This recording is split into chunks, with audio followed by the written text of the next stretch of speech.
You can tell me if I'm too loud. No, you're not too loud. Am I too quiet? No, you're too old, though. If it's Old too enough. loud, you're too old. I'm old enough. Just enough. Just enough. Right. So Right. we're on this whole everything number 3. Hold on. Let's mute that shit. There we go. All right. So, Yul. Yeah. What happened there? What happened to where? I don't know. Okay, I just want to change my picture so nobody has to see my ugly face. How do I do that again? It's called a mug. A mug. Down on the bottom right where you see your picture, click on that. Hey, everybody. Yeah, I did oh, wait, that. no, maybe it's at the top where it's got a camera icon. Yeah, I got it. That'll do it. See, now you got me, and I'm here. Ah! Now I'm gone. Hold on a second. All right. All right, everything's all right. Yeah, there you go. All right, excellent. That was fun. Yeah, that was fun. All right, Yul. Well, why don't we play catch up? We'll get the personal stuff out of the way. Nothing talking about work. None of that. We'll just give ourselves, 15 minutes or so to get caught up with each other's week, because you are a very good friend of mine, and I do miss you, even though you're busy all the fucking time. Sorry about language. You're busy all the time. So am I, and I know it. Yeah, I'm busy all the time. Busy all the time. Busy all the time. Yep. Yeah, I am. I work. Well, we're actually doing pretty good as far as hours are concerned. We've lessened them as far as the store is concerned. And that has given us a little bit more time to be able to, be human beings. Yeah. And, so that's why I'm here today. We had a lucky instance where we got our delivery so early we didn't have to open, but we did anyway for like a few hours, which was nice. And, we put everything out, got all the customers' stuff together. I brought my stuff home, and I'm able to talk to you from home, and it's a nice night. Everything worked out pretty well today. What are the chances of you being able to do that on a regular basis? You can't guarantee what a UPS driver is going to do. If you give them $20 a week, you can. It would be nice. I mean, if I knew there was a certain bribe I had to give to make it happen, I would what a handy is, right? What was that? I said, you know what a handy is, right? Oh, my goodness gracious. All right. Think my callus. Actually, I have a pretty soft hand. Everybody would be happy about that. Yeah, you got the hands of a man who's never worked a manual labor job. Is that right? Because you haven't. Yeah, well, they always eventually involve things with, like, going higher in the air than I'm willing to do usually. Manual labor? Sure. I'm pretty acrophobic. So even getting on a ladder a lot of times is very, very difficult for me. Going outside? I've done stuff. I mean, I just haven't done it for a real job. Did you? Have I lifted heavy boxes at comic stores? Sure, I have. That's not manual labor. Don't give me that shit. Have I had to, I mean, I've done stuff. I mean, yeah, of course. It's just I've just done, odd jobs over the years, really. Yeah. Not, cutting down trees and stuff. Sure. Okay, so why don't you do this? Why don't you tell me what it was that you did the last time you did a job that you consider manual labor? By all means, be specific. I have never, ever, ever had a continuous job where I've done anything that was manual, but I, cleaned out houses and stuff like that. That was pretty manually intensive. Like when someone's been living somewhere for a long time and they need someone to come and clean it. It wasn't just cleaning that we were doing. We were ripping stuff out of the walls and things. Ooh, like bodies? Yeah, and bodies too. Exactly. Nice. Hey, so you know what? I'm gonna change the subject because this is actually comic book related. But what weekend? Friday night, I guess, I watched a movie that I had never seen before called Atomic Blonde. Yes. Are you familiar with this movie? I am familiar with it in passing, yes. Did you know that it was from a comic book? I do believe I knew that, yes. What is Was the it comic book? Do you remember? was it Johnston that wrote it? That sounds right, but I could be wrong.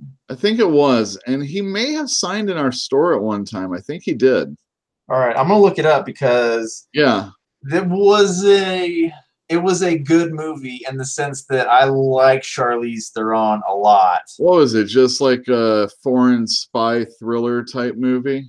Yeah, but it was real campy in the sense that it was very action packed, but it was action packed in the sense that it was extremely believable. Like she was not like picking dudes up and throwing them around, and like when she was fighting with guys, it was very believable Uh-huh. and bloody. Not it wasn't just bloody, it was like kind of brutal. You know, like you see her with like bruises and cuts and wounds all over her body. Was this rated And R? it must have been. Yeah. That's cool. It I'm not was quite good. It was very worth watching.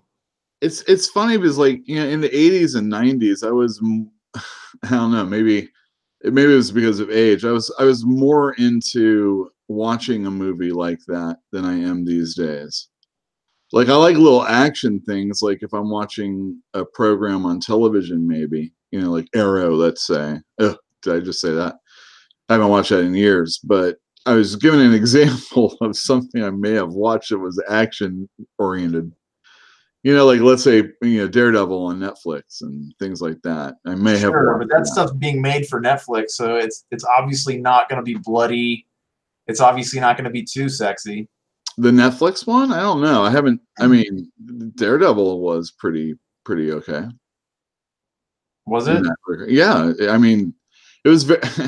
So Daredevil, the first season, because I only saw that one, was very much like he got beat up and now he's recovering from wounds. Or you see the episode where he's finally coming back after having been beat up, and now he's recovering from wounds. Okay. So, and then there was like other characters, and yeah, there was definitely some steamy action that way too, at least a little bit if I remember correctly. But Daredevil was it was an okay show. I you know, it was a good first season.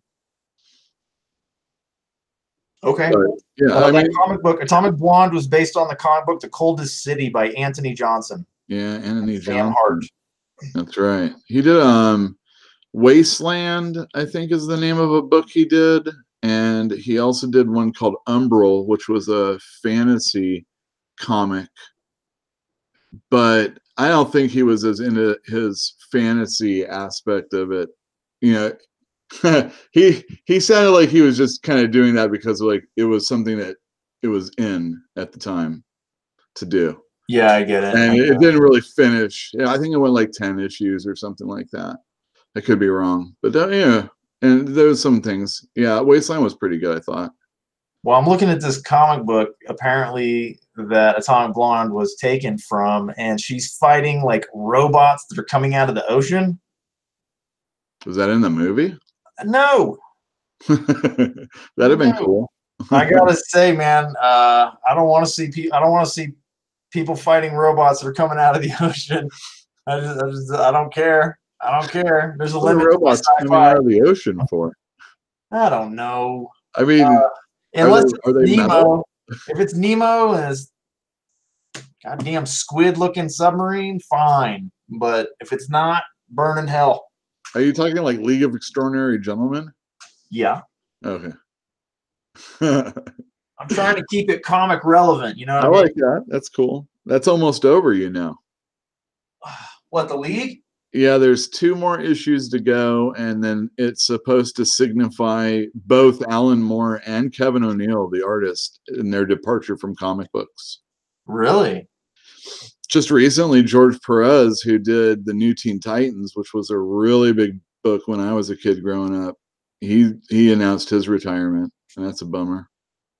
Is he incapable of making comics anymore? Is he sick well, of the you know, industry? Does he have like enough a money? person says they're going to retire, it just means they're not going to do books unless they just want to do something.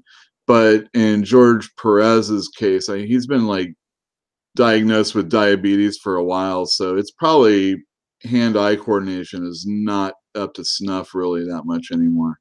I was what's that noise? Anyway, I was unaware that diabetes made people shaky or unable to draw, or No, in it's other ways visual. impact their life. I think it's mostly visual is what it is. No shit, he's going blind? I think that happens, yes. Does it really? Why would you go? Never mind. I'll look it up. Yeah, I think pasta also. Don't talk about pasta. Pasta and diabetes. I'm Italian, bro. Well, let me tell you. Yeah, do please tell me. Tell me all about No, that's pasta. all. I have nothing to say. All right, I'm trying to think if there's anything else. Okay, so I told you my all right, so don't ever do this to a PC. Do not ever hit the Windows key and R and then type in msconfig and hit enter and then start tinkering with stuff that you don't know what you're doing. Don't ever do that. I never do that. Well, I did it last night, and I somehow managed to put my computer into airplane mode. My computer should not have an airplane mode, and I couldn't get back online. And literally, it locked me out of my computer. I had to go to Walmart in the middle of the night and buy a DVD drive that I connected to my computer via USB and put Windows 8 disk, which I just happen to have, back in there, loaded Windows 8, lost everything on my hard drive, and then had to upgrade from Windows 8 to Windows 9 or 10, excuse me. And then I had to start putting stuff back. And oh my geez. Oh my geez. That's horrible. What a ding dong. I mean, I don't usually give myself too much crap for being stupid, but that was dumb. That was dumb. I lost an entire day, man. I lost like 24 hours of my life to this problem. Not to mention, I had to completely redo my my inventory spreadsheet for my books. Completely. I had to start over. Anyway, that's what I've been doing this week. Yeah. And so you said there's as far as the comic book store goes, they're doing a lot of construction out in front of your store. Oh yeah, speaking of work. Yeah, there's going to be construction going on. So what's happening is Shattuck, where our store is a one-way street, and then there's an island across from us, and then Shattuck continues in the other direction, you know, as a one-way street. And so what's going to happen is in front of our store, the street is now going to become a two-way street. And on the other side of Shattuck, where it used to be a one-way street, it's going to be a parking street. How many parking spaces do they expect to get out of that tiny little shit street? I don't understand the concept of a parking street, really. I do. I mean, it makes perfect sense in a way, but they're only going to get maybe 30 parking spots out of the deal. Well, you know, it's funny. On Addison down the street, they had tried doing diagonal parking. So they like repainted everything so, you know, maybe they could squeeze a few more cars in, right? Yeah. And I guess nobody was having that. So they still just park parallel. So now it's just like back to normal. Yeah. But that was a while ago. Well, so yeah, I mean, there's going to be construction all Shattuck, and on the other side, I'm assuming a lot too. Yeah, what they're going to be doing is they're going to be getting rid of a lot of the sidewalk, I guess. And I think this is great, you know. So we have a tree that never gets trimmed in front of our store, and they're going to be cutting down trees in front of other people's stores. But they decide that we're the one that's going to be lucky enough to keep the tree. Jeez, that is pretty lucky. Like, oh, dang. At least just trim it, please. It's been years. I don't know what those trees are, but during the fall, when it starts to rain and they drop all their seeds, they're Yeah, so sticky. yeah. They're like They little make berries. they make such a mess. Yeah, Shattuck Avenue is what's going to be. They're not closing it. Yeah, They're they just are going to be having oh yeah, the other side. Yeah, northbound. yeah. The one that our store is not on. Right. So You know, but in a way, we're gonna be getting that all the crazy sidewalk destruction and everything. whole section though is really, really a mess. It's extremely confusing, and if I was not from the area or had lived there for a very long time, I would be very confused. How many times have you seen people going the wrong way up Shattuck? I see it a lot. Yeah, because it goes from a two-way street to a one-way street with very little to no warning. Right. Um, yeah, it's just a mess, man. Like city planner, whoever city planned that one has never written a comic book. Do you know what I'm saying? Well, I think this has been in motion before we were even a store. And I think it wasn't loved by the people in the area, but now it got passed. So it's going to happen. I remember when it was. You know what they call democracy, right? Yeah, Tyranny of the masses. yeah, sure. Yeah, so the people don't like it. Well, F the people. Sometimes you just have to do the right thing, you know? I agree. Sometimes you have to do the right thing. Well, I mean, really and truly, who does it affect? You know, if you, whatever. Why would anybody even have an opinion about something like that? It doesn't matter if they live in the area or not. Why would you poll them? Why would you ask them their opinion? Just do it. Make it work better, you know? Right. I can't wait for our AI overlords to like swoop in and tell us, oh my God, you guys cannot design a city for your life. We're going to fix this stuff now. Hold on. No, you don't get to vote. Bye-bye. That's fine. I mean, I'm okay with that then. Yeah, me too. Me too. Instead of bots, Russian bots, it'll be like actually people. Trying to interfere. Yeah. Yeah, well, that's all they're going to be able to do because they're not going to have jobs. You know, they're going to be bored out of their minds. Yeah.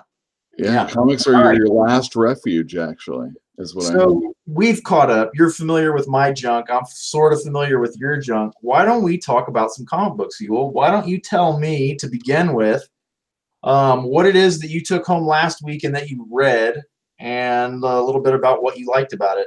All right. Or hated, you know, whatever. Oh no. I think I only have things that so I have a couple from last week, and I have one from a previous week. And the ones from last week, I read Freedom Fighters #2, which is about the Earth 2 heroes having not been able to succeed in squashing the Nazis. And so like 55 years, we've been under their tyranny in America. And finally, the Earth 2 heroes kind of have like a new generation called the Freedom Fighters that are getting together. And the artwork's excellent by Eddie Barrows, and Robert Venditti does the writing, and it's really good. I like it. It's a 12-issue miniseries, and it's pretty easy to get into, and I think it looks really good. Which issue are they on? #2.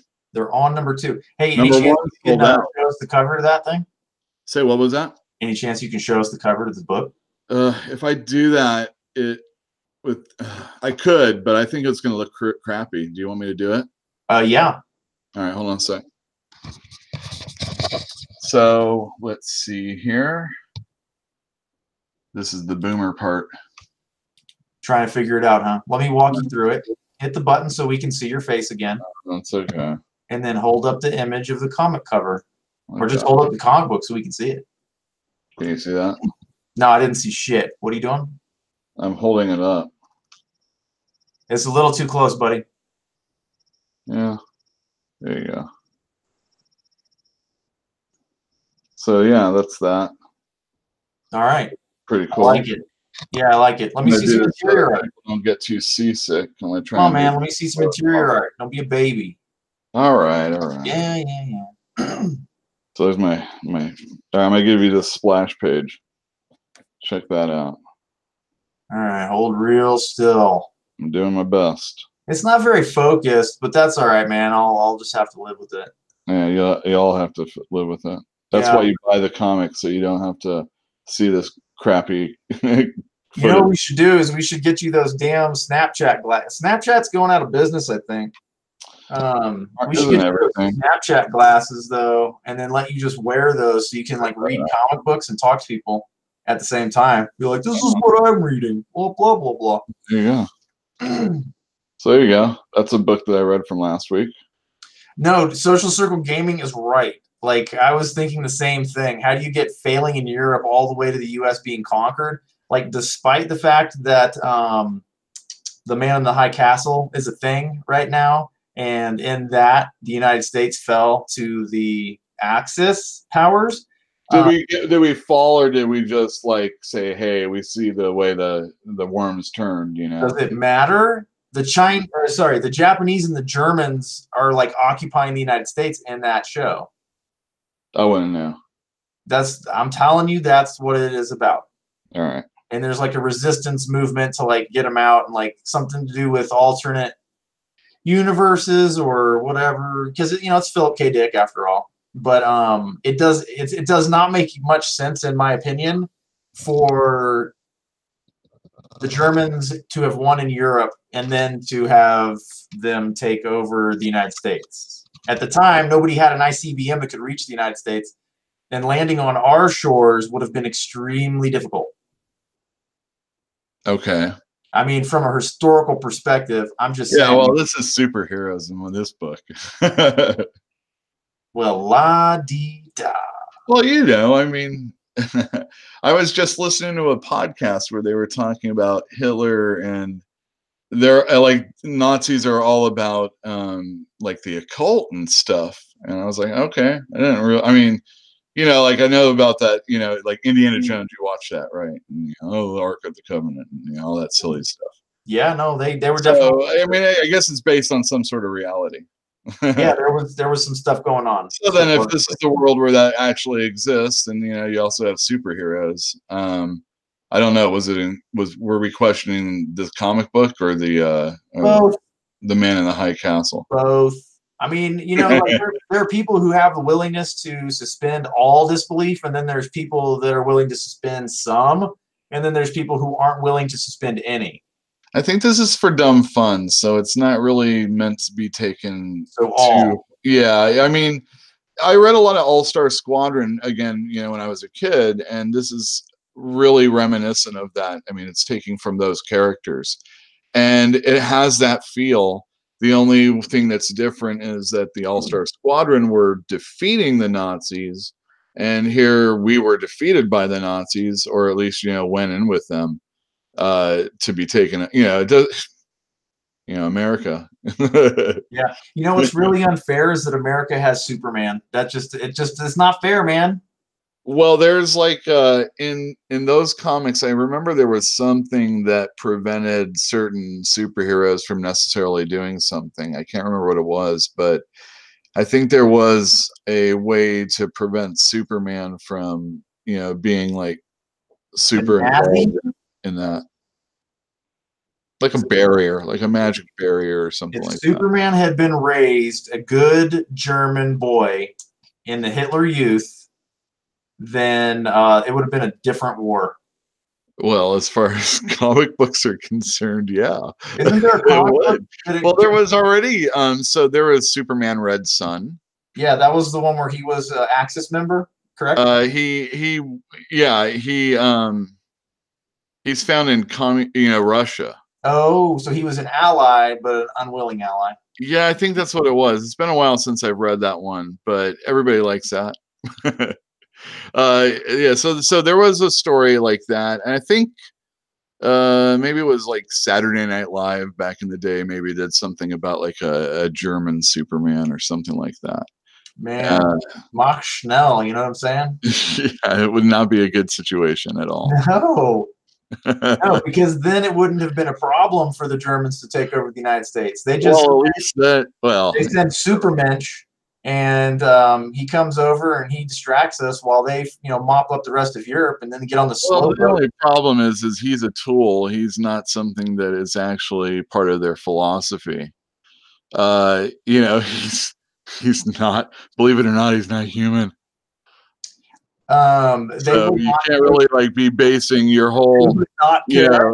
They would not care. Well, I understand. I mean, again, he's a tool, but he's been portrayed as a tool in The Dark Knight Returns with Frank Miller as like a U.S. stooge, basically. He is a U.S. stooge. No, he is. I know you love Superman, that is the I forgive you for that. But that is the misconception of Superman, is that he is a tool for the government and that he's like the ultimate Boy Scout and stuff like that. And yeah, that's fine. You can say that, but I did. You're wrong. You're wrong. I'm telling you the reasons. I mean, first, I'm disputing what everybody seems to think about the character. His humanity is that he isn't human. He's always striving more than even we are, and that's something that we're supposed to take some sort of solace in, or at least try and like aim to be. Let me ask you a question though. Like, what are the challenges that Superman faces when it comes to like him trying to be better, or just because he is better? Like, how am I supposed to believe that? Like, what am I supposed to see? Because I've only really watched the movies when I was a kid, and it didn't really strike me that he was particularly good or better than anybody else. He was just stronger and more capable. So they shouldn't have called him Superman. They should have called him Capable Man. No, but you see, like even in the very first movie, when he has kryptonite around his he's dying, and Miss Tessmacher comes in. I'm trying to remember this because it's been a while since I've seen this. Yeah. He is, she's like, oh my God, my mom's gonna die in this bomb that's gonna go off. If only, I got to get Superman to do it. And he wants to get to Lois and all the other people. Of course, he wants to save the world, but Miss Tessmacher forces him to, she'll save his life if he goes after the missile that's going to destroy her mom first. And he's like he does it. He says he'll do it, and he does it. A normal person's just like, I'm just going to go do what I want to do, and then, in the future you're never going to be believed, and it's okay. Their word. Normal people. Yes. Say what? See, that's why this doesn't work entirely well. That's why I'm not completely pleased with the process. There are lots of people who will keep their word. There are a lot of people who will do what they say they're going to do, even though they don't want to, or even though it's inconvenient for them. So that doesn't make Superman superior. It just makes him better than the shitty people. Well, I never said he was superior. He is superior. He's Superior Man. He's supposed to be like he's supposed to embody the best of us. Right? Well, I mean, maybe as like, when they were putting pen to paper and they were talking about the character, maybe that's what he is. But, he's not a human being, even as a character, he's not a human being. He has had moments of weakness. He's not boring. Well, I mean, if you just want, look, if you're following Wolverine or Spider-Man or Batman always wins. Yeah, I'm sorry to tell you. Believe it or not, Batman always wins. So these superheroes always win. Or when they don't, when they don't win, when their book gets canceled. Ooh. Ouch. Yeah, there you go. I mean, but superheroes always win. I never wanted to miss the second part of the Adam West Batmans because I wanted to see how they got out of the trap. I didn't care that I knew he was going to get out of the trap. Oh, guess what? He's going to get out. Yeah. At least it was, that aspect I wanted to know. Yeah, that was why I hated cartoons when I was a kid. because G.I. Joe and He-Man and all those comic book or all those cartoons that Transformers especially and G.I. Joe, they were the worst. There was nothing happened. They just fight and fight and fight. Nothing happens. You always know. G.I. Joe. What? G.I. Joe, they shoot a plane and then there's a parachute. Get out of here, dude. You know, seriously, get out of here. But there was the Transformers movie, and they actually had. We're not talking about the movies. We're talking about the Sunday or the Saturday cartoons or the after-school cartoons that were just bullcrap. Well, there was also Robotech, and that featured death. I did not see Robotech. We didn't get cable, man, so we didn't have a lot of options. I don't know why Robotech wasn't a thing when I was a kid, but it was certainly not available. Yeah. Anyway. It's a comic book. It was about World War II going in favor of the Axis and not the Allies. So, what else have you read this last week? I read Teen Titans. Teen Titans. Okay, those are the young Titans with that girl with the red hair and the vacant eyes, really big red hair. She's from Texas. Big red hair? Yeah. I guess. She's like the spacey chick with the huge red hair. Oh, you're thinking about back in the day. This is a new team of Teen Titans. Oh, bummer. No. This is very good. Is it? Tell me more. It's well written. It has humor in it, and it's not just like dumb humor. I mean, I actually chuckled out loud at parts where they're trying to be funny, and the art has been stellar even when they have the one issue fill-in artist. And this issue 26 starts a new story, and it's really good. Summarize, please. All right. So in the last issue, we found out a lot about Lobo's daughter. I think her name's Smash, something like that. Lobo, the wolf. He has a daughter? Yeah, the wolf. He who eats entrails or devours entrails and enjoys it thoroughly. Yeah, well, he's a crazy man. That's Lobo. Yeah. So that was like a character study issue. In this first issue, Robin has to go into the Batcave and takes his Teen Titans with them.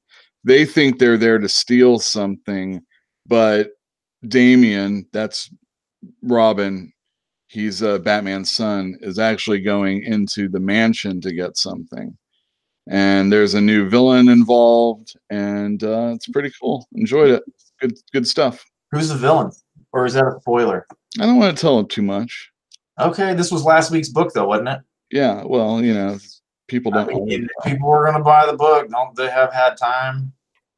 Well, it wasn't really a villain as much as it was. It was like a revelation about what's going on with Damian and the villains that are going on right now. That is very clear and to the point. Thank you, Yul. Yeah, very. I'm like, okay, all right. So yeah, you don't need to know. Just pick it up and read it. It's funny. It's good. You know, I'm not going to pick it up. Where am I going to pick it up, Yul? I'm not talking to you. I'm talking to. And not only that, you know what? It's good for all ages. I mean, again, I thought there was funny elements in the book, and that's something I always am looking forward to in the Teen Titans. If it can get pulled off properly, then it doesn't stink. It's something I'm usually really into, and I think that's good. This Adam Glass is a pretty good writer. Adam Glass. I think that's his name. What else has he done? Adam Glass. He also did like Suicide Squad when DC did their New 52. That was pretty popular, wasn't it? I liked it. I think everything during that time was really popular. Okay. It was new. It was the New 52. Everybody had to get stuff, and eventually certain titles pulled back to what you kind of expected. Some got canceled, and sure. There you go, New 52. Cream rises, right? So what does that say about what sinks? It's heavy. It's water. Anyway, so is that New 52 era stuff when they introduced Harley Quinn? No, that was beforehand. They introduced her beforehand. Yeah, Harley Quinn was from the animated show first. Oh, no kidding. Yeah, and then her first appearance was in an animated comic book, so like a comic for kids. Okay. But that's an expensive issue. I saw some at that Berkeley show, the Berkeley Comic Show, and I can't remember how much it was, but it was a couple hundred at least, Didn't if you not put that more. on Instagram? Did I put one of those on Instagram? I could have sworn I've seen an image of a comic book with Harley Quinn recently, and it would have had to have been on Instagram, you know? Oh, I don't remember if I posted one like that. Well, maybe you did. Maybe I didn't. You didn't. Maybe you're just shoehorning it in. That was crazy. All right, let me talk about another book. Yeah, go ahead. All right. America. Oh, well, I don't have it here, so I can't show a picture if I wanted Whatever, dude. to. All right. That So X-Men bad at life Annual was now. quite good. Okay. What was? The X-Men Annual, How much was it? it was like $4.99, $5.99. For an annual, that's a good deal. Yeah, it was pretty good. I mean, since comics are normally $4 anyway. Yeah. It was all about Cyclops and how he came back from the dead and what he's been doing since he's been back from the dead. Picking up the pieces. Yeah, pretty much. It was all right. I mean, when you have to like kind of come up with a way to bring somebody back from the dead, which is usually ham-fisted anyway, it was done pretty artfully, if you ask me. Nice. And the artwork was pretty good too. And so I'm guessing that you're not going to tell us once again WTF happened because it's not really important, because if anybody was reading Extermination or the Uncanny X-Men 10-issue weekly that just happened recently, then this is basically just kind of filling in moments during those times. Oh yeah, there's also an introduction to a character that Cyclops saved in his early days, which is a retcon, but it was fine. It's the reason why he's able to come back from the dead. Okay. That makes sense? Was that concise? Good enough. I mean, That was do they pretty always retcon characters when they need to do something important? Well, I mean, it could have been any character. It was just a human being. But, you know, whatever. It was fine. It was really, the moment is really the retcon more than the. See, the thing is it's nice when someone comes in and tells a comic book story and it's based off of something that had been, that's happened prior. Sure. And you're like, oh, you know what? I'm just gonna massage this concept of a story just enough to where it gives a little bit more nuance to this and maybe takes it in a different direction. But when you retcon something, it's like, I don't have something to massage. I don't have anything going on. I'm just gonna put it in here. And this really isn't a slam on Ed Brisson, which I like his writing. I think he's probably one of the better out there in Marvel. It just, it's a little lazy. I mean, how often does it happen? It happens a lot. So Every you can't issue. always do it. I mean, pretty much. But overall, it was a very good book, and we sold out. And thankfully, I ordered more before it sold out. Ah, good. So they'll come in next week. Yeah, something like that. Go, get down there. Yeah. Get more. Go get them. I got one on hold already, so you better watch out. Dude, wow, that's great. All right, 2 more comics really quick. Yeah, go ahead. American Carnage, that's the one by Brian Hill and Leandro Fernandez. Right. And it's about the former FBI agent who's going undercover trying to suss out these racist politicians, basically. Okay. And the gimmick is that the person who's undercover is black, but he can pass for white. So white like me. I don't know that one. No, you remember the book Black Like Me? No, I don't. Really? Famous book. Who's that? I'm sorry. Guy. An actual book, though, you understand. Not I see. We're talking about a real book. A real book, not a comic book. Wait, who is that? I don't remember the guy's name, but he basically used makeup to disguise himself as a black person to report on how people are actually treated. right?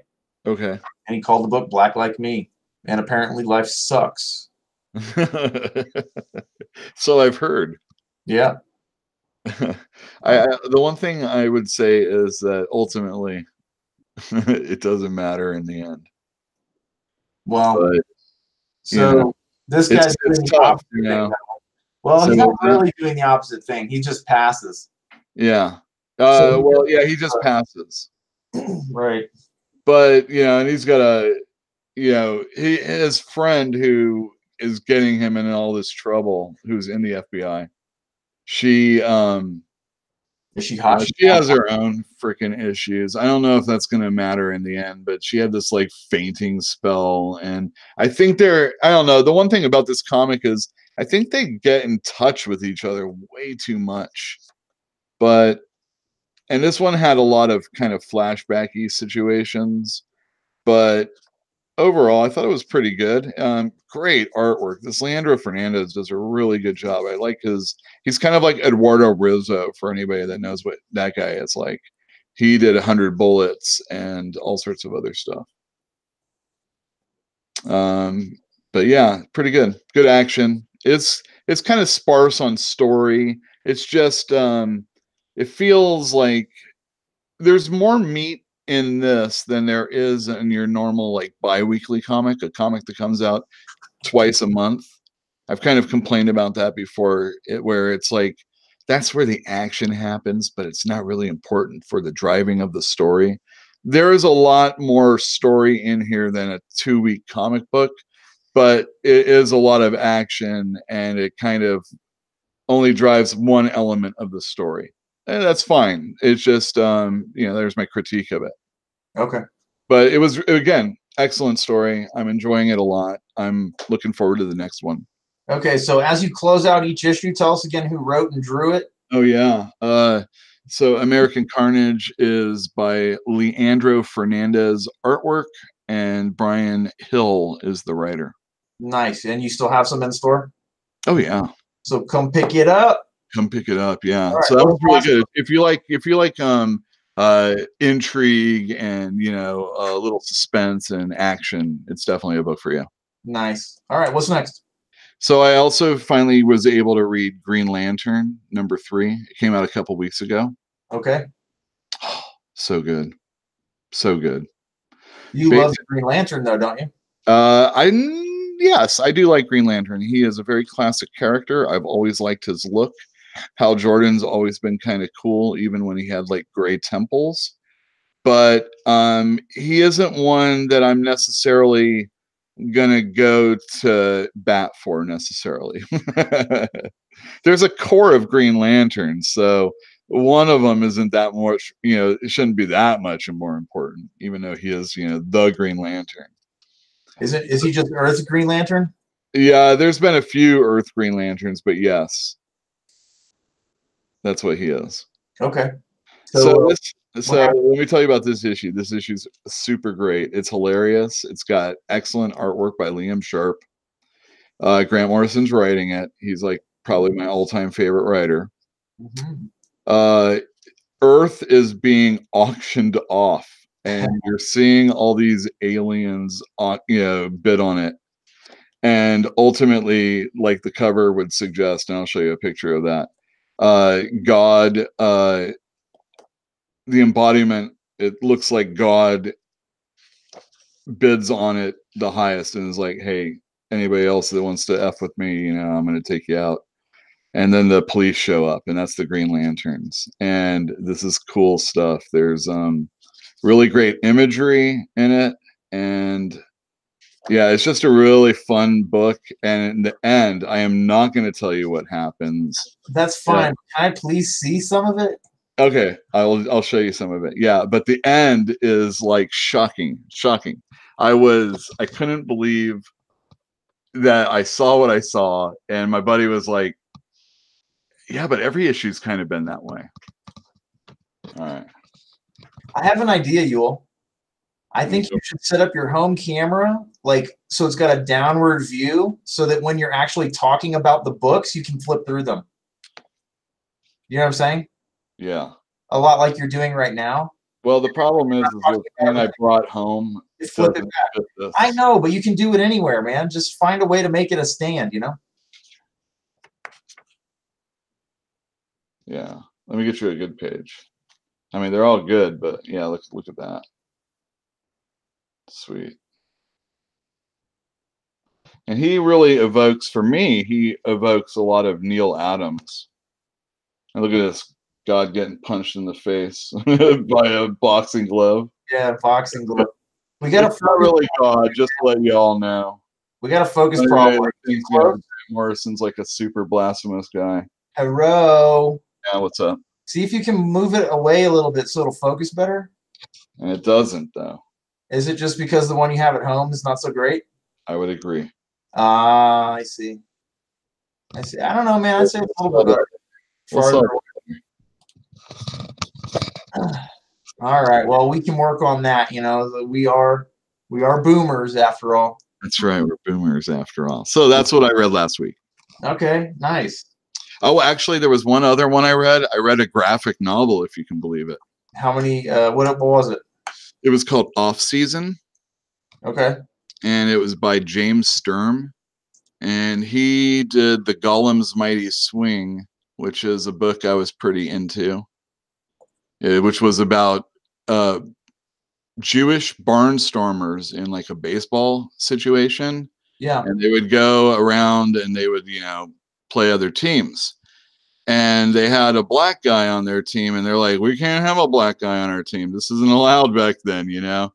And so they're like, well, you know what? We'll make him a golem. And so they crafted this story, you know, and he's basically a golem.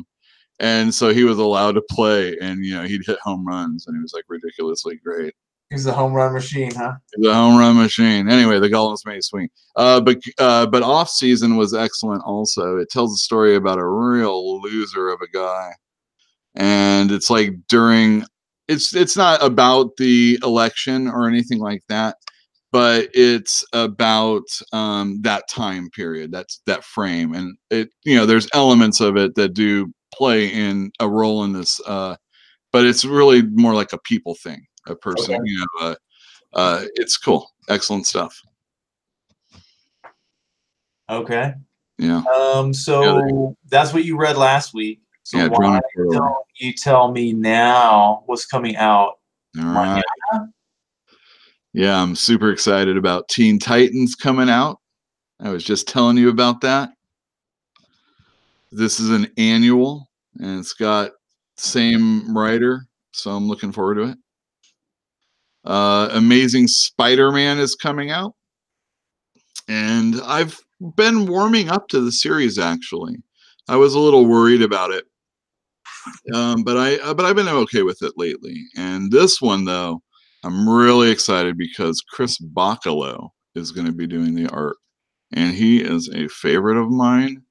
And it looks really, really good, as I would expect it to. So, yeah. What else has he done that we might be familiar with? Well, his early career, he did Shade the Changing Man. All right, so his first issue, if I remember correctly, was an issue of Sandman. And anybody that read Neil Gaiman's Sandman might remember the Our Man story. I think the guy's name is Our Man. And Lita Hall. Anyway, there are two characters that are stuck in like this dreaming world. And he did that issue. He also did Shade the Changing Man, which was a Peter Milligan and him doing it for, I don't know, he did like 50 issues or something like that. And he also did the Death miniseries, which again was Neil Gaiman. I think he did all of the first one and like an issue of the second one. And then he went over to Marvel. Well, actually, he did Steampunk, which was a fantastically drawn and ridiculously hard to understand story. And he's been doing X-Men and stuff for Marvel for the last, you know, like 10 or 15 years. Is his stuff for Marvel not been that memorable? Oh no, his stuff is fantastic. He's done a lot of Spider-Man and a lot of Uncanny X-Men. Okay. He had a run on an X-Men Legacy. That's when Mike Carey wrote X-Men. And just stuff here and there. He did Spider-Man Deadpool for a little bit. I'm sure there's other things that he's done. He's usually in the X-Men world or the Spider-Man world, because I'm assuming his page rate has got to be one of the higher ones, because anybody that is, doing X-Men books, especially when he was doing them, your pay doesn't go lower. I don't think. So if they keep you around, it's like the same page rate. So they have to put you on good books. So Amazing Spider-Man, Uncanny X-Men. He's done Avengers with Brian Michael Bendis. He's done all the big things that you're supposed to do if you're a big. Right. So why haven't I ever heard of him? Well, he didn't do Poison Elves, I guess. Is there? Somebody came in and said, "Oh my gosh, you guys talked about Poison Elves. I can't believe it." Who did that? Customer. Customer. Yeah, just say thank you, customer. Your customer has good taste. Good taste. I love that comment. But anyway, okay. So all right, let me run through these really quick. Yeah, please do. Everybody knows I like Jeff Lemire. Quantum Age. It's a Black Hammer future story. It's coming out with its 6th issue. Nice. I don't need to say more than that. Well, Heroes in Crisis, everybody's favorite. Oh my God, depression in comic book form. It comes out with issue number 5. This is Tom King and Clay Mann. Yeah. Oh, I definitely Instagrammed about that. That book is like, I don't know if I like it at all, but I'm reading it, so we'll see. When will we see? We'll see probably in the end, I would assume, because whatever the gimmick is going to be hasn't been revealed yet. So, whatever.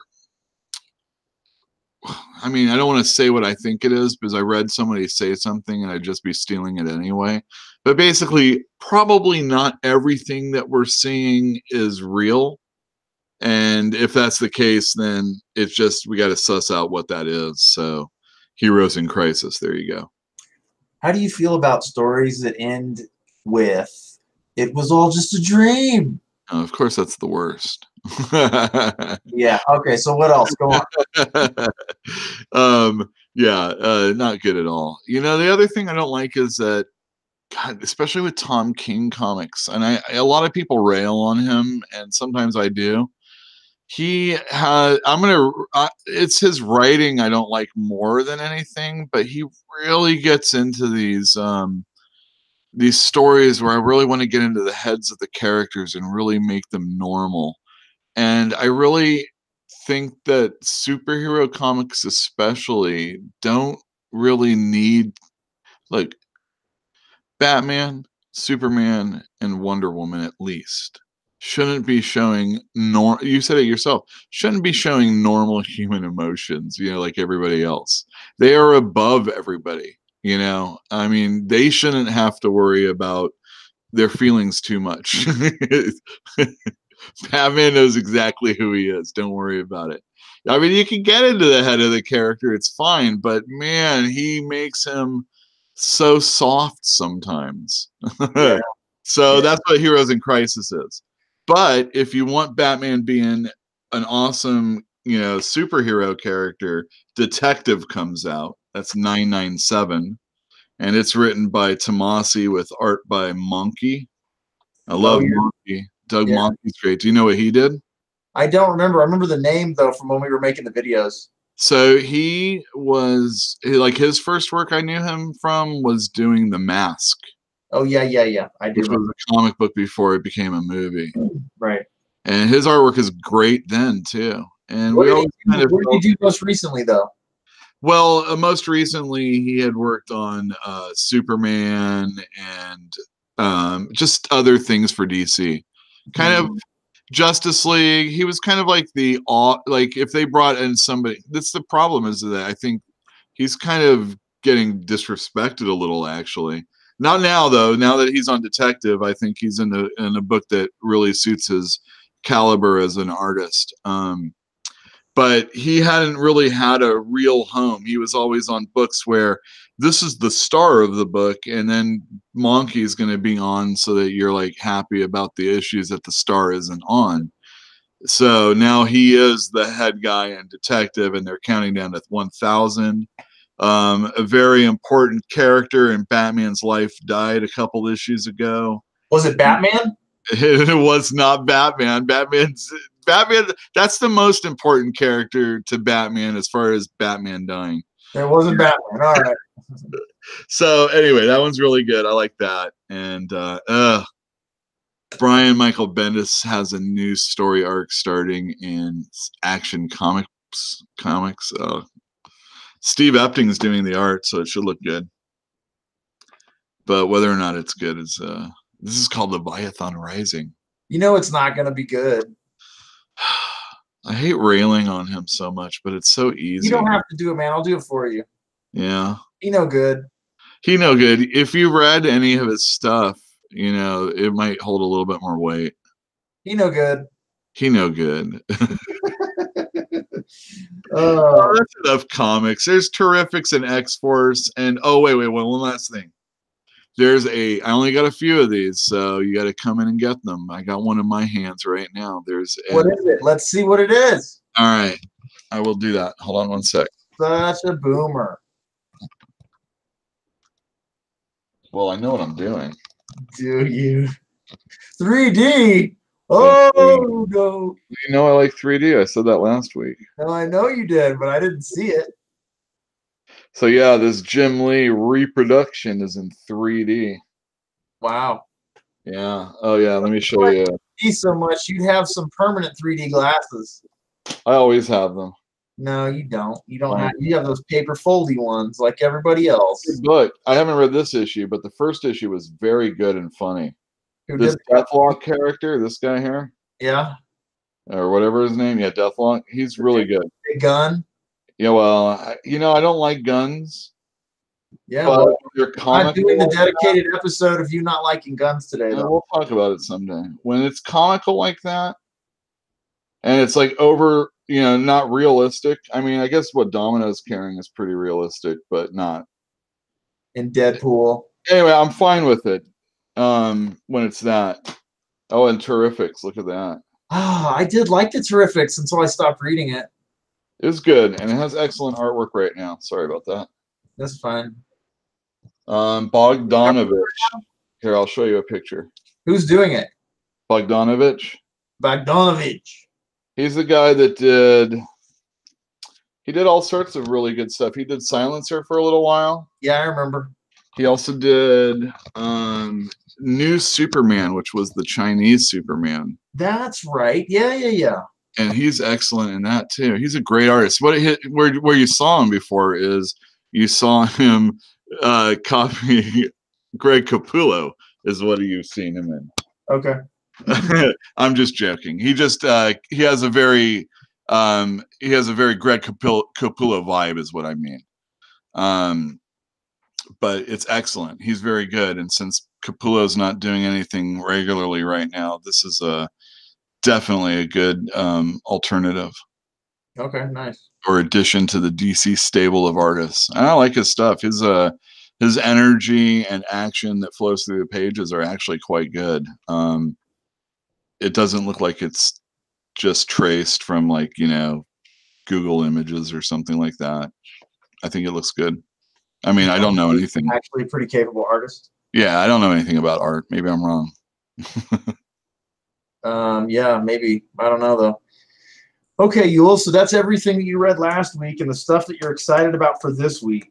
Yeah. Is that accurate? Yeah.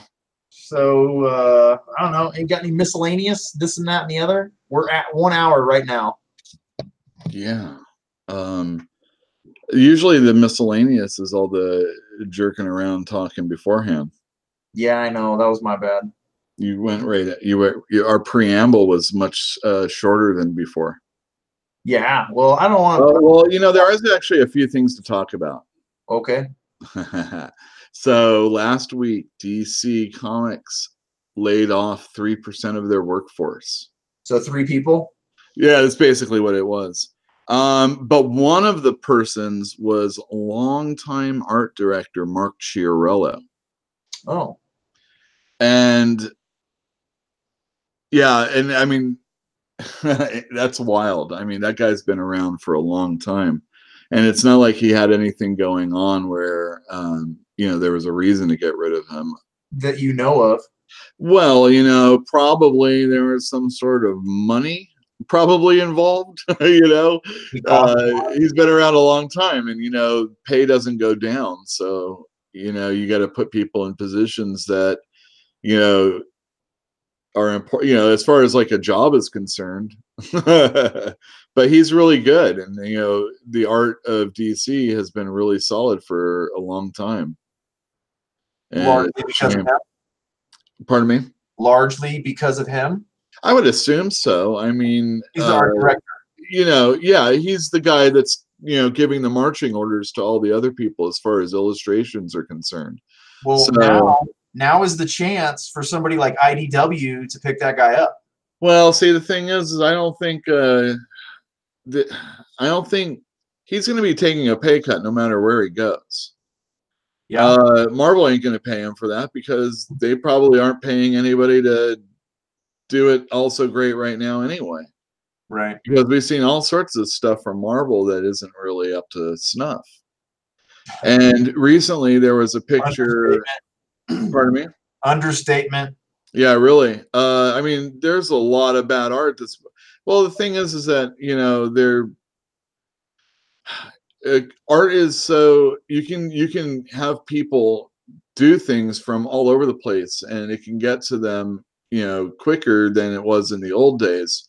So for people to get jobs back then, you basically had to move to New York. You had to move to New York, or you had to work in a studio, that was, pounding stuff out.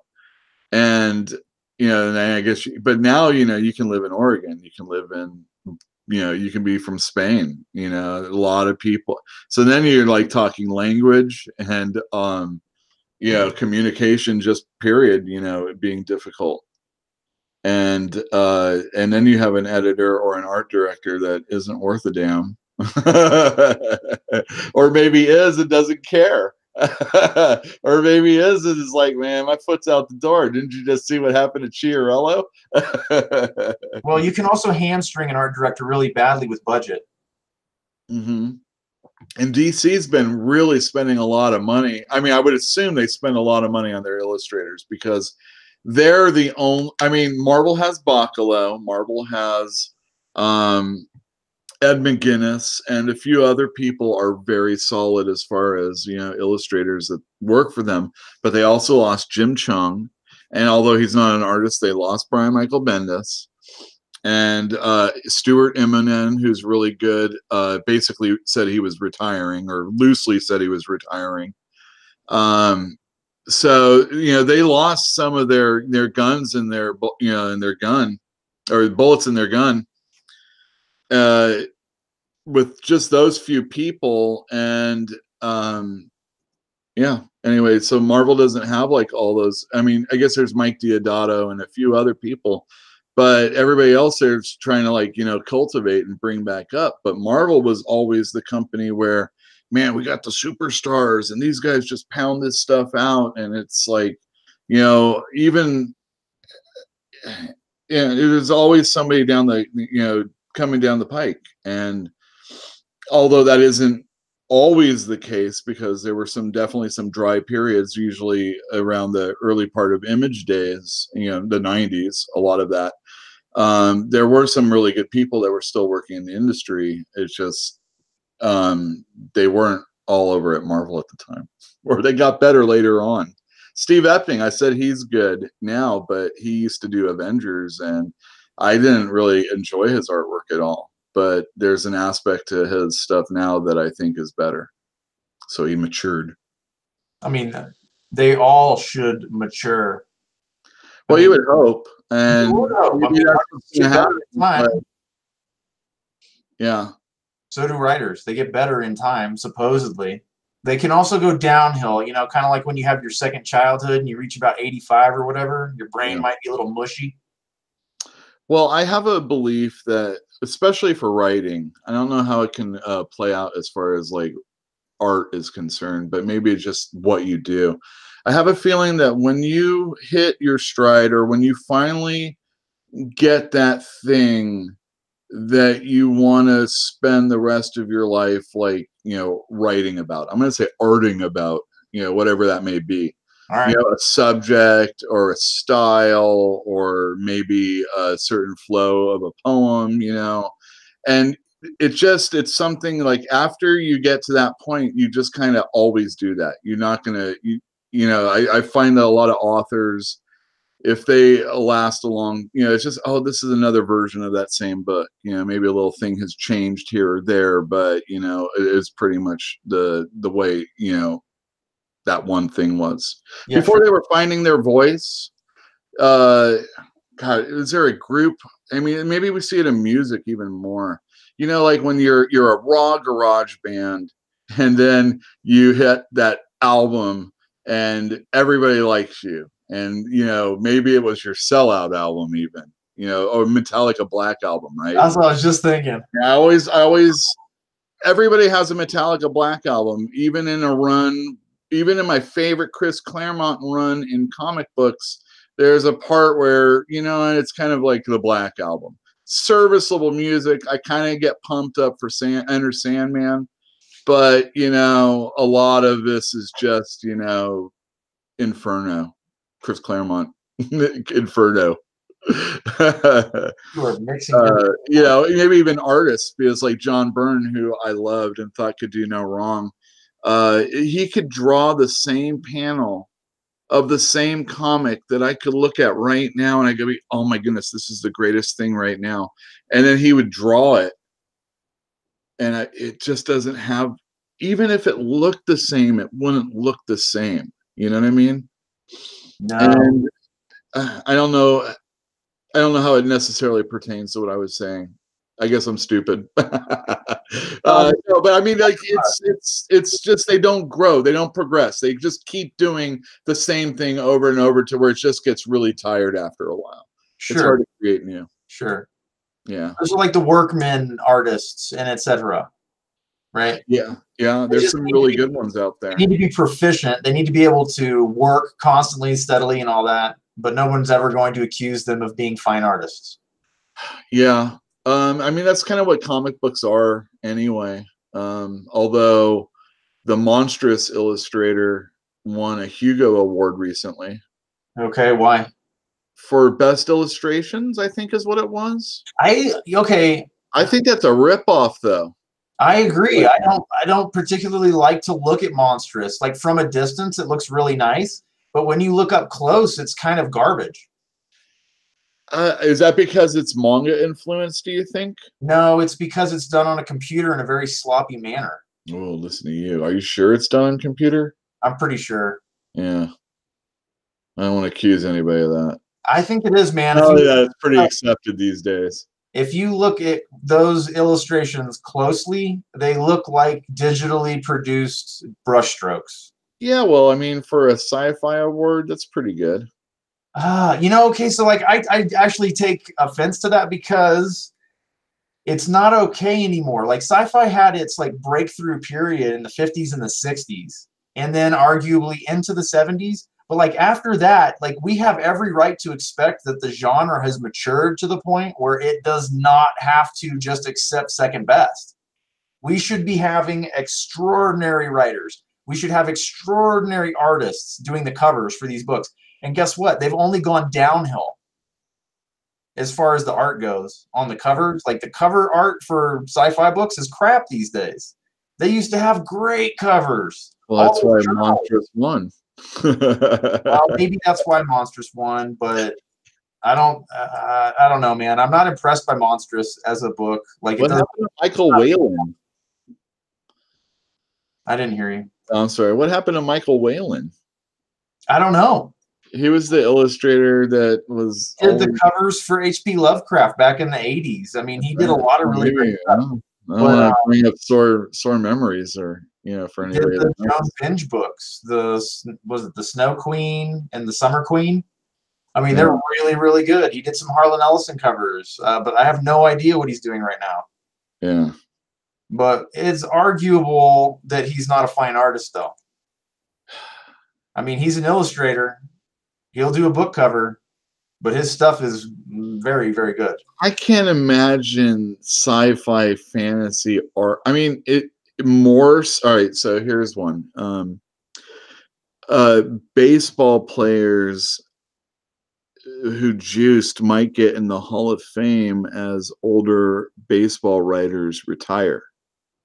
So maybe it's going to take that for sci-fi fantasy illustrations to still be considered that. I mean, I sell Spectrum at the store, which is the year's best sci-fi fantasy artwork. Yeah. And it's fantastic. It's a great book. It's heavy. It's exactly everything you'd want from a book to be on your table.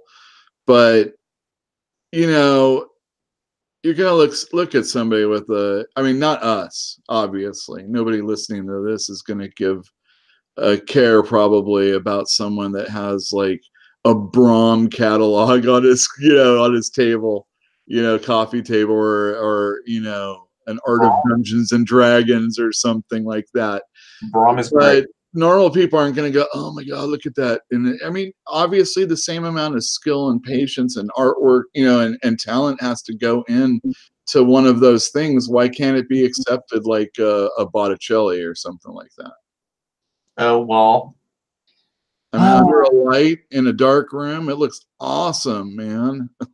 I watched a documentary on Netflix. I'm trying to remember what it was called right now, but it was about this sculptor from Poland. And it was extraordinarily good. He came to the United States when he was young, and then he went back for a little while, and then he came back to the United States. And he ended up becoming friends with, who's that painter? I can't remember. He draws all the hot rods and yeah, I'm not sure. God damn it. It's a good story, isn't it? Yeah, it's a good story. Anyway, that guy. He was likened to like a modern day Michelangelo, like ridiculously good. And if you see Robert Williams you're talking about? Yeah. That's the guy who did the Guns N' Roses cover. Yes, but he was friends with Robert Williams, a lot of other people from that era. He was friends with what's that writer's name? Ben Hecht. The writer, I think, from Chicago. Anyway, it doesn't matter. It's worth looking into because some of his stuff looks almost science fiction fantasy, but there's no arguing his skill, right? There's zero argument. Like, his stuff is extraordinary. Well, I mean, and he puts commentary in it too. I'm not talking about him. I'm talking about the Polish dude. Oh, the Polish dude. I'm sorry. Keep up, man. Sorry. God. Whatever. Forget it. All right. So Polish dude on Netflix. It's worth watching the documentary. He's quite good. Is it subtitled? No, it's in English. Oh, thank goodness. Thank goodness. Netflix and all their European stuff. Dude, have you noticed that they have a lot of Australian TV shows lately? Yeah. Dude, that stuff is insane. They're crazy. Yeah, they are. I love it, but they're nuts. Yeah. I love the way they talk, man. I cannot get enough. That seems like the kind of place for you. I don't know if it is or not. Seems sunny. Seems hot. Oh, man. A lot of deadly animals out there. Yeah, none of that sounds good to me. But I love the way they talk. Oh, man. They do. They sound real nice, Oh, yeah. They drink a little too much for my taste, though. Like, I don't think I would enjoy being over there because I just want to not be around drunk people. Yeah. Well, can't stand it. That's why he left California. No. No, alas. I'm trying to think if there's anything else that's worth the shit. Damn. I don't know, man. Like, now I'm gonna have to go back and start looking at all the covers and stuff on my books. I'm so sorry for you on that one. Why? What a bummer. Well, I mean, at least you get to look at all that stuff again. Yeah, I guess so. Well, why don't we wrap it up, Yule? I want you to let everybody know at the end, just in case they lasted this long or didn't hear the beginning. What was it you did to your computer? I messed it up. Like if this was D&D, third edition D&D, I've got at least 2 ranks in computer. Okay. My intelligence is such that I probably get a +1 bonus, maybe a +2. Damn. So I've got at least a +4. Everybody. At least a +4 to my computer skills. And yet, last night, rolled a 1. I rolled a 1. Yeah, I rolled a 1. Well, I was trying to fix something. Like I keep having this problem. What was I trying to do? I was trying to shut off Skype, but you know, Skype is now permanently a part of Microsoft. Oh, Jesus. And I was trying to get rid of it. Good luck. And in so doing, I went into the MS config and I rolled a 1. Well, I lost a day, and that's exactly what I'm going to do when I get out of here. Is I'm going to get back onto the computer and try to get it back set up. So good night, everybody. Yeah, good night. Thanks for stopping in. Don't forget. Mike, Social Circle, Eli, thank you guys for commenting and hanging out with us. Yeah. We appreciate it. And we're going to do it again next week. And, that's right, though. We were going to try to record on the 7th for a podcast that we're going to try to make about The Black Company by Glenn Cook, which is a fantasy novel that Yule and I both are extremely partial towards. We're going to do that on the 7th. On a different channel, though. Well, I don't know if we're going to live stream it. We need to talk about that. But the point is, be on the lookout for a podcast. And if you want to join us for that, read the first chapter, because that's all we're going to be discussing. And we'll let you know next week more details about what's going on, because we'll probably live stream it and then release the podcast a week or 2 later. Yeah. So if that's something that y'all are interested in, let me know. Fantasy novel. Uninstall Skype. God damn it. How? No, I tried that. It didn't work. Well, anyway. Yeah, I don't know what to say. Well, whatever. I'll look into it. In the very least, we'll see you here this time next week. Yeah, same time, same place. 8 o'clock. Is that right? 9 o'clock? Yeah, and follow Fantastic Comics on Instagram and Twitter. How do you mention this stuff to people? Because I didn't see anything on Instagram about this. I didn't do it today. Why? I'll talk to you later about that.